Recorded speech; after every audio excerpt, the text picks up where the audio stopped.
Welcome to my top 10 games of 2017, and I know what you're thinking. Chris, it is August. It's almost September of 2018.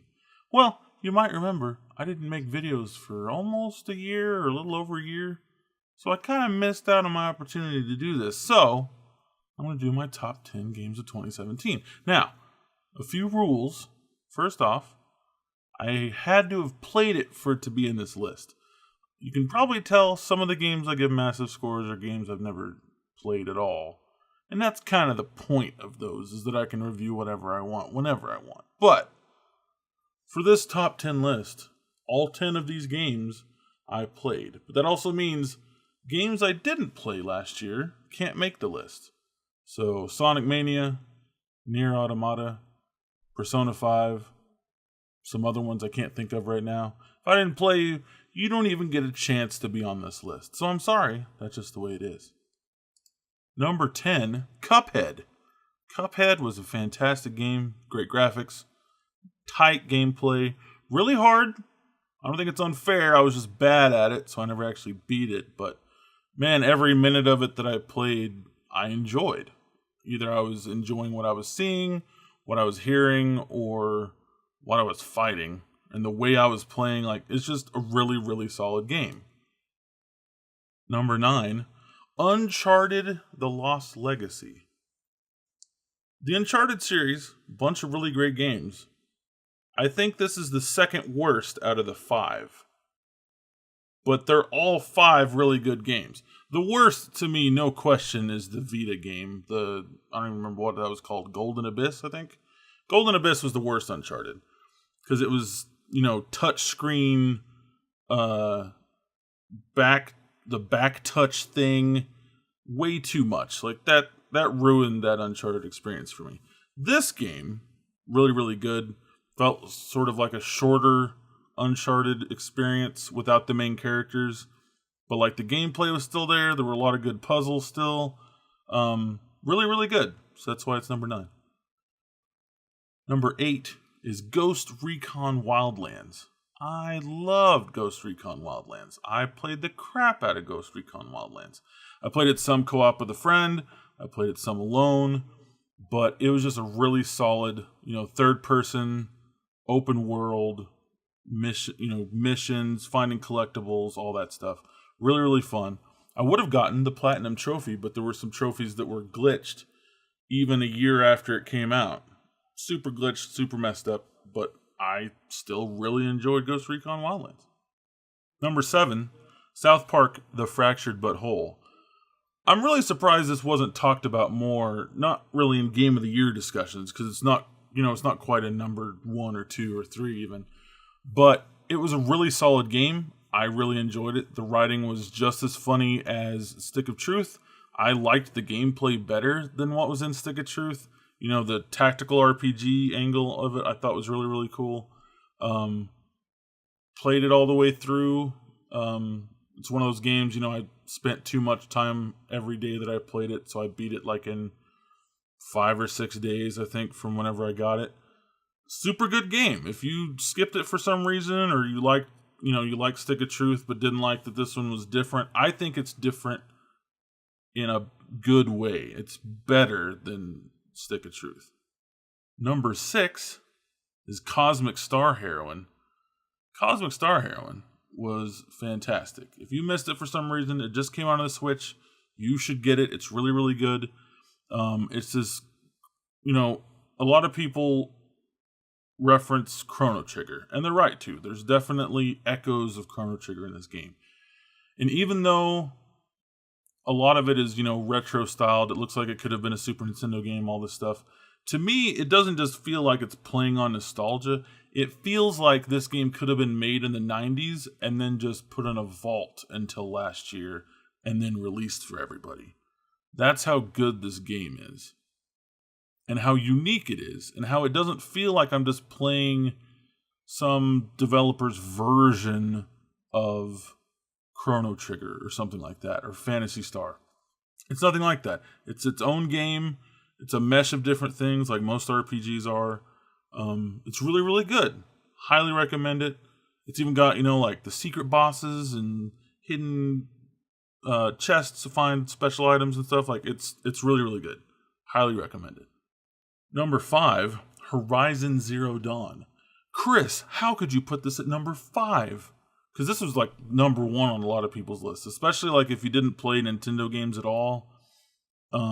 This was in people's minds more than Zelda. If you weren't, if you weren't a Switch person or if you weren't a Nintendo person.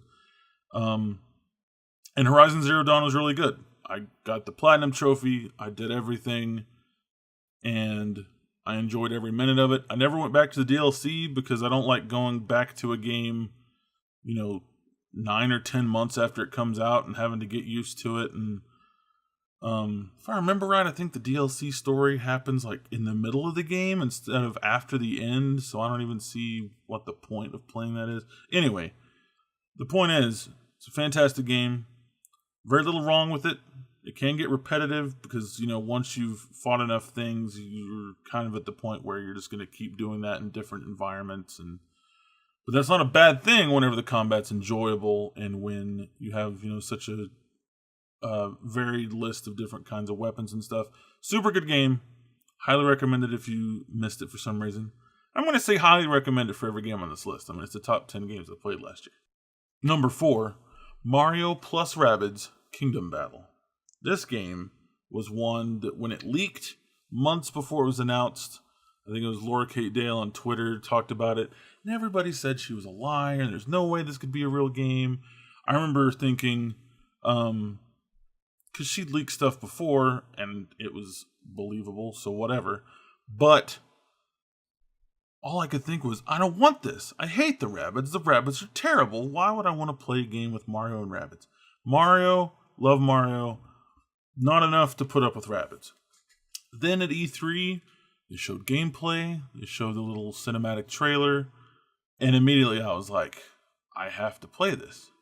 Because it looks like fun. It does look like a kid's first XCOM game. But when you beat the game, there's challenge maps that are crazy hard.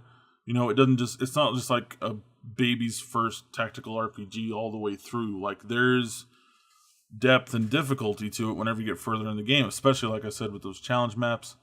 The charm of the graphics, the style of it, the kind of like soft look to everything. And the music was Grant Kirkhope, which everybody knows from Banjo-Kazooie. Fantastic soundtrack. Like I said, highly recommend it. If you haven't played that and you have a Switch, there's something wrong with you. Number 3, Crash Bandicoot Insane Trilogy. And I'm not even kidding. It'll sound like a joke. I never played these games in the 90s. People think there's a lot of jank and a lot of problem with the games. I loved them. I'd never played them before. Played 1, played 2, played 3. Got the platinum in 1 and 3. 2 to me was harder because of some of the ice levels. But man, it's fun, going back and trying to get the completionist, get all the boxes in every level, get the gems. I just had fun with it every time that I played it. Even whenever I was frustrated at the, not being able to get some of the trophies in 2, I was still having fun trying to get the trophies. And I really kind of hope that they're able to make another one, like a brand new Crash game in the style of 1 through 3, since the Crash games after that were a little different. I hope they get to do that. I don't know if they will. And I'm kind of hoping that I have the same experience when Spyro comes out in November, that it'll be... Because I never played Spyro either. So playing those for the first time, I'm hoping it'll be just as fun. Because I love third-person platformers. I love, collect-a-thon stuff. So if Spyro's even remotely like a Mario or a Crash, I'm probably going to love it. Just because that's exactly my kind of favorite game most of the time. Number 2, The Legend of Zelda Breath of the Wild. Fantastic game. There's still this inner debate in my mind of whether or not I think it's my favorite Zelda game. My favorite Zelda game before this, for sure, was Majora's Mask. And I don't know if this actually replaces Majora's Mask or not. It's still up in the air. It's still something I've thought about. Still something I think about quite a bit. And it's really hard to compare, even though they're both 3D Zelda games. Like, they're so different. in so many different ways, it's really hard for me to tell, which one I like better.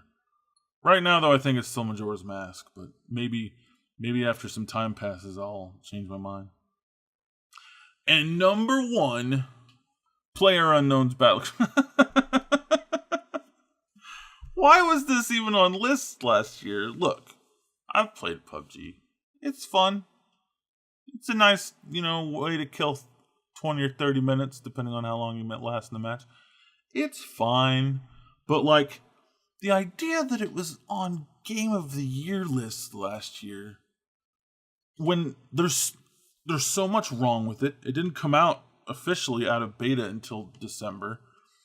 Even then, it feels like a game made by somebody that's never made a game before. They just made random terrain, put buildings in, put vehicles in, put trees, put weapons randomly, and they're like, here's a game, and everybody went nuts. And it's like, yeah, it's fun. And especially now that people have played Fortnite Battle Royale, it's like, oh, this is what happens when a developer knows what they're doing and makes a game like this that's actually polished.